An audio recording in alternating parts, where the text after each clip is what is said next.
Our next guest is the owner of the Gold and Silver Pawn Shop in Las Vegas and stars on the popular History Channel series Pawn Stars. Please welcome the biggest attraction in Las Vegas, Rick Harrison. Rick, come on out and say hello.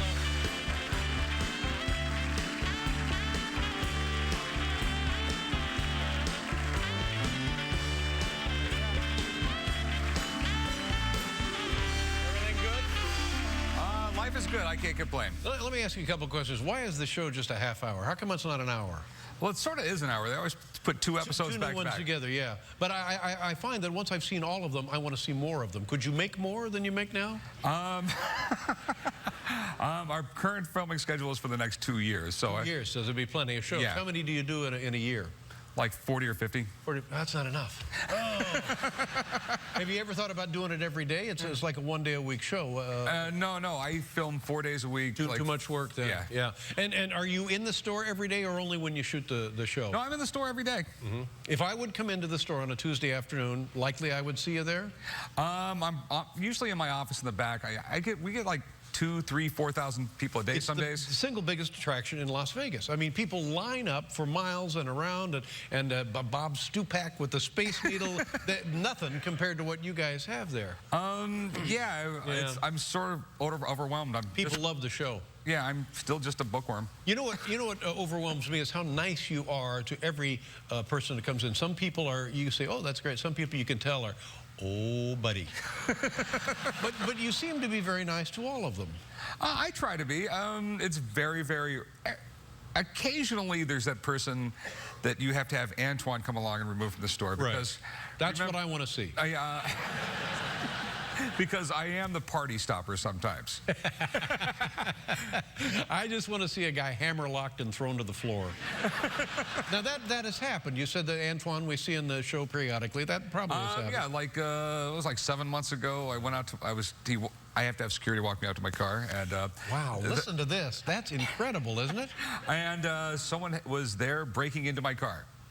Oh, that's not good. That's not good at all. And then they tried to fight Antoine. Oh, that's really a mistake. That was a bad move. Are you originally from Nevada? I grew up in San Diego. I've been in Las Vegas for 30 years. San Diego because your father was a career Navy man, right? Yep. Out of Coronado, is that what it was? Yeah, 32nd Street down there in San Diego. And yeah, so my childhood was with a career Navy guy. Yeah. Where did you get the interest in a pawn shop? Where did that come from? It's just, I was buying and selling stuff ever since I was like 13 years old. You know, my dad went broke in '81. We moved to Vegas. We couldn't get a pawn license because they were restricted on how to get them. And when I was like 22, I read the city code because I'm a bookworm. And basically what happened was the city code said when the city population got to 250,000, they would issue one more license. A new license, yeah. And they hadn't issued a license since 1955. They're issued on a per capita basis, apparently. Yeah, so I started calling the city statistician once a week for a little over a year.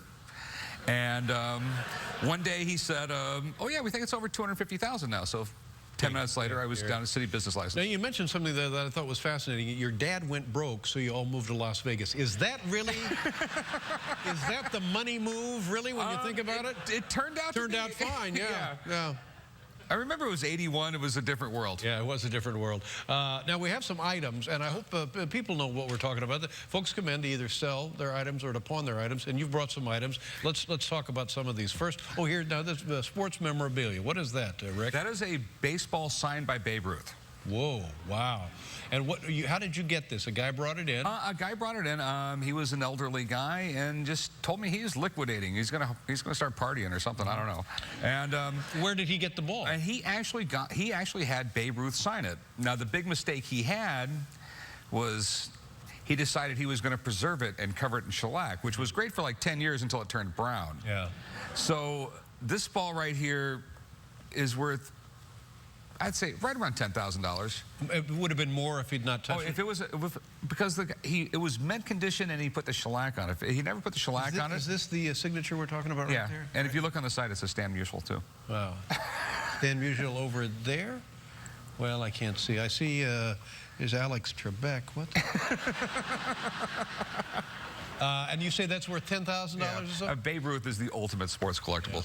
Yeah. Now, do you sell all of these items in your store, or do you sell them online somewhere? I sell some things online, but the majority of it I sell in my store. Do you have some consignment deals where a guy says, look, if you ever find a skirt size 42... No consignment. Everything in my store I own. It just makes bookkeeping a lot easier. I think I'm going to guess that this is an old railroad lantern. Yes, it's an old railroad lantern, and since it has the red lens, it's worth a lot more. Have you ever heard the story about red light districts? No. No.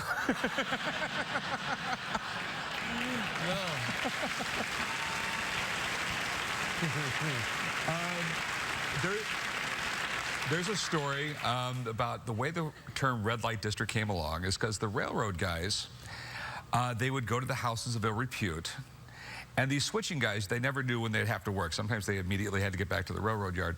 So they would hang the red light out in front of the lady's house, and that's how they would find them. And that's how the term red light district came about. Now, this red glass is beautiful, this lens. Is that original glass? Original glass. Wow. And what year is this from, do you think? Right around 1900. 1900. And the value, what would you sell this for? Right around $600 with regular glass in it, just clear glass. They're worth around $300. And do you remember what you paid for that item? I think I gave the guy $400 for it. So you're going to make a reasonable $200. profit, yeah. Here we have some, oh my gosh. No, this is not right. This is a Winter Olympic gold medal coin. Yeah, it's 1948. Oh my goodness. So that really is something then, isn't it? Mm-hmm. What Olympics was 1948? Where did that take place? Switzerland. Switzerland. And $8,000. Now, is not pure gold, right? Is that a plating? No, that's pure gold. Back in the day, they used to make them pure gold. That's why it's much smaller. The big ones, they're not going to make pure gold. You know the event from which this came? That's the weird thing about Olympic medals. They never put the events. Oh. All the medals are exactly the same. So this thing right here would be worth a lot more money if I knew whose medal it was, what event, and everything else like that. The person I bought it off of bought it from a coin shop back east, and it was in the guy's scrap bucket. A lot of coin shops have that. Just, you know, any of those gold coins that are just, you buy for scrap. Yeah. And are you having a pretty good year? I'm having a great year. I got a book coming out. I got... business is good. That's what I mean. Business is, I mean, in terms of the recession, have you noticed it improving a little bit? Although I guess when your business improves, that means the recession is worse, right? Well, no, that's a misnomer. Everyone thinks I do great in a recession. I have to resell this stuff, too. Oh, that's right. But I do live in Las Vegas, and home prices aren't dropping anymore, and things seem to be getting better. Now, as always, you're here once before. I have some items. Okay. Now... Now, this is a gift. Sue Hum, our costume wardrobe designer, gave this to me for my birthday. I'd seen him when I was a kid. It's a compressed air. I guess they used to call them pop guns. This one appears to be in pretty good shape here, and it shoots corks. I've never seen one. You know, I saw them on television when I was a kid. Never had one. Now, is this a rare item? Because she gave this to me for my birthday, but I'm ready to let it go.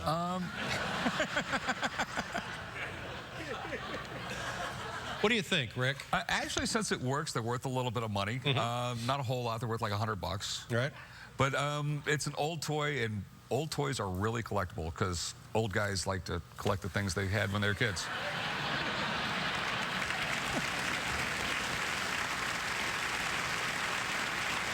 I'm just getting even for Betty White. How about 105? No. 103. I negotiate for a living. All right, here. Take a shot right there. Take your best shot. Yeah, there you go. Rick Harrison, ladies and gentlemen. Pawn Stars on the History Channel. Good to see you again, Rick. Thank you. We'll be right back with morning teleportation.